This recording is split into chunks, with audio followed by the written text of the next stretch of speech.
It's about 4 in the morning on a Saturday morning. I couldn't sleep too well. So I put the last primer coat filler on the front fender here and the rear panel. And I decided that after I painted this, that I noticed that there was some crease marks in this metal here. And I decided, what the hell, I've done all the rest of this work. I might as well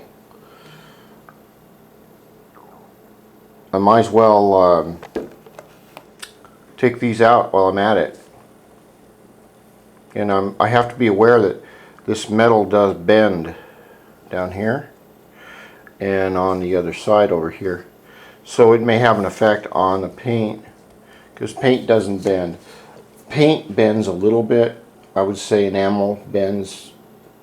Enamel is more flexible than lacquer. Lacquer is easier to put on, it's easier to polish, but I would say 99% of professional painters use acrylic enamel,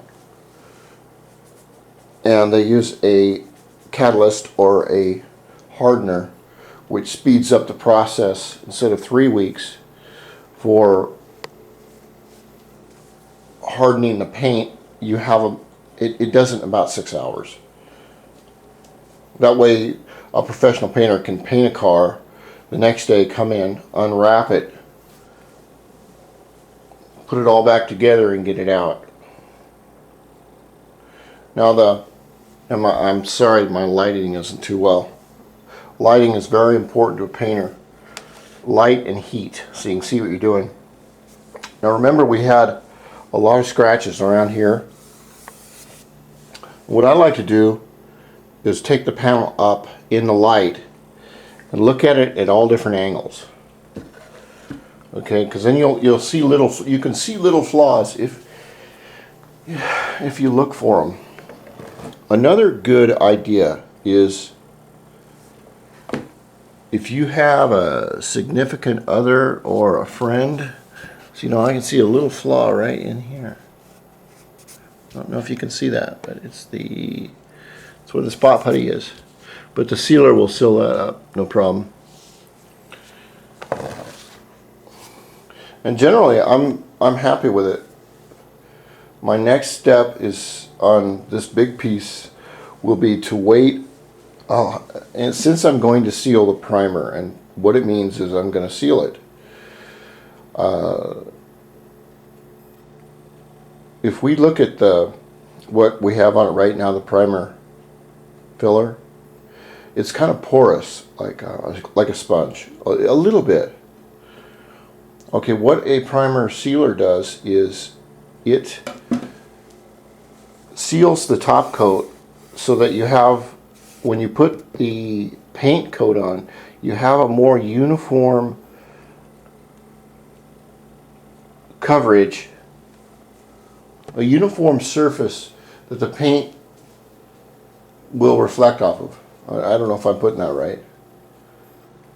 Because sometimes when you put the paint on without the sealer, if you don't use a sealer, and you don't have to use a sealer, but sometimes you can get light and dark spots due to the fact that the area underneath the primer can suck up some of that top coat. So what the primer sealer does is act like a barrier. Now you can get the barrier, I can go into waterborne paints or different things like that, and I'm not going to do that here. But I'll fix this problem. I'll give it another squirt of primer right there and on the other side, and then I'll put this in my curing room for a day, and I'll let it cure out as much as I can. Now the best way to tell is if your project is done is to take this damn thing and put it right up to your nose. See, it's 4 o'clock in the morning. I don't look that great, but you know what? I'm 50 and I still have all my hair. So, what the hell? Who am I trying to impress? Okay, put your nose up to it. And take a deep sniff. Now, and don't do that a lot either, okay?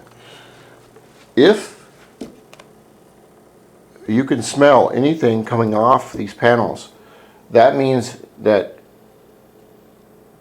it's still drying and this paint is still shrinking into the surface.